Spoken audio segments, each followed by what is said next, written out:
convenu 2 mois à l'avance.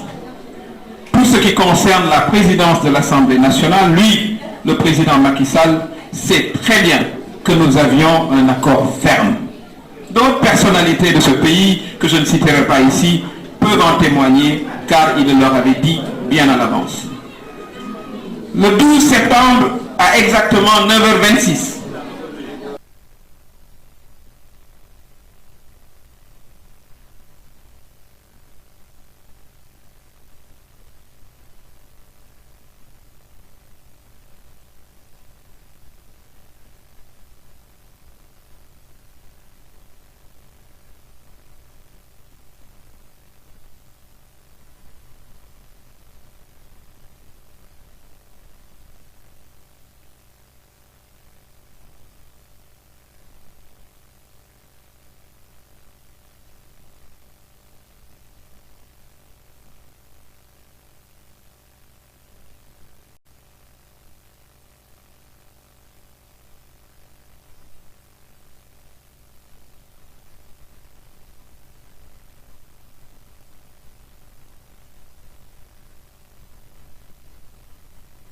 ma loyauté, en dépit des nombreuses injustices qu'il a eu à me faire subir, sans réelle raison objective.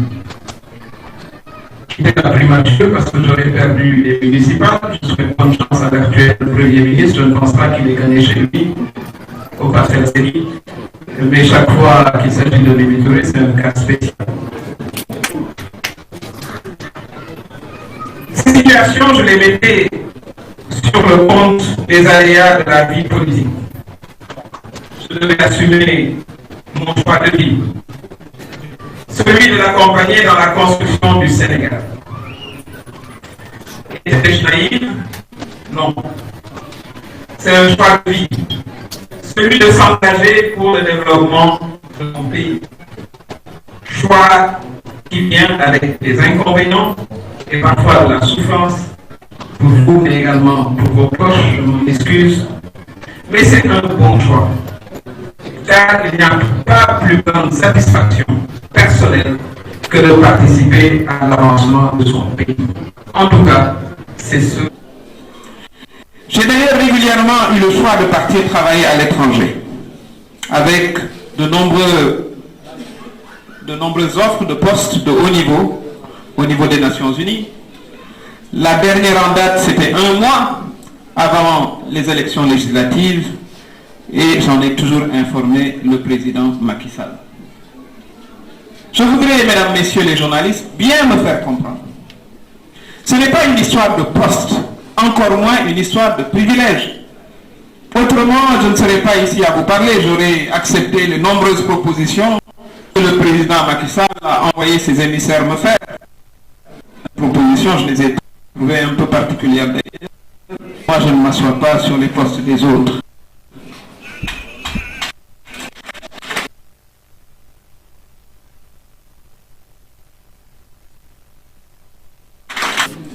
Je voudrais rappeler que c'est comme fonctionnaire international en poste aux Nations Unies, à New York, diriger le département droits humains et gens des Nations Unies pour la population.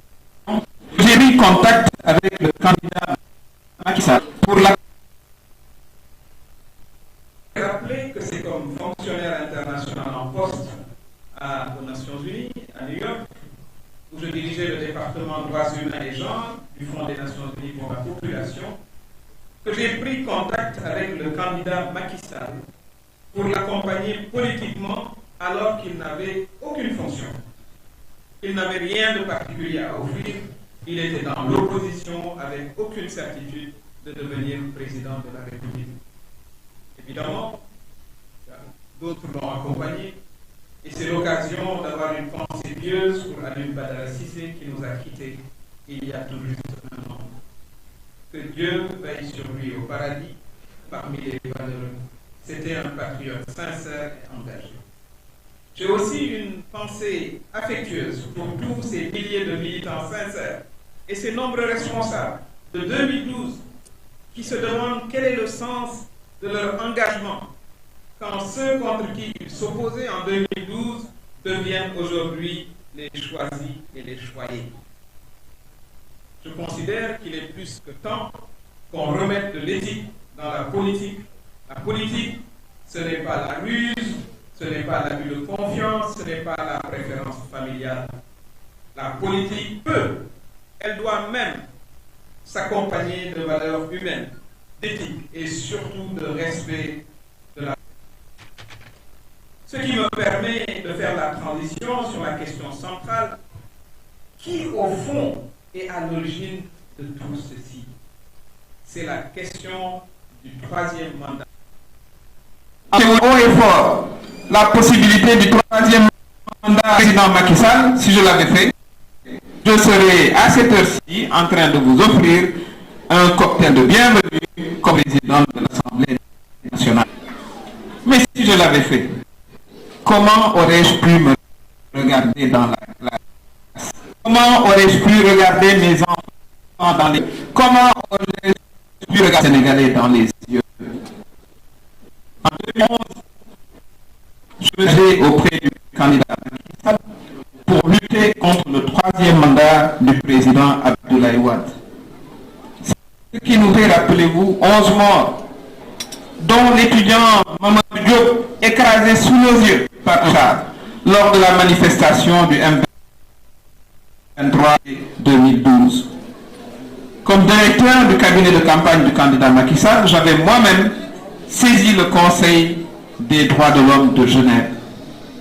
Comment, 10 ans après, des acteurs politiques qui se sont battus contre le troisième mandat du président Abdoulaye Wade osent l'idée d'un troisième mandat du président Macky Sall? Ce que les Sénégalais n'avaient pas fait il y a temps, comment peut-on imaginer une seule seconde qu'ils l'accepteront en 2024? Le référendum de 2016, proposé par le président Macky Sall, a définitivement réglé la question des mandats. Comme l'a répété 3 fois dans une vidéo célèbre, le professeur de droit constitutionnel, ministre de la Justice Ismaïla Madior Fall, nul ne peut faire plus de 2 mandats consécutifs.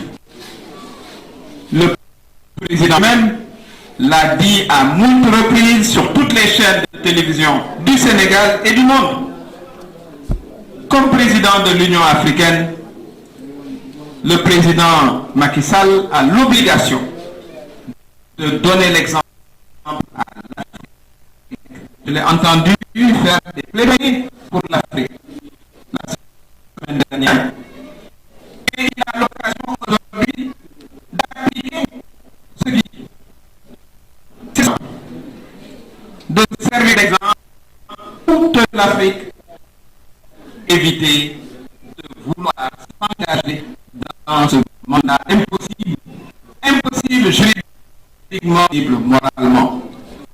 Là, Macky Sall a l'obligation de respecter sa parole, il a l'obligation de respecter le peuple sénégalais et même les peuples africains qui souffrent trop souvent d'instabilité politique due au seul fait que leurs dirigeants s'accordent.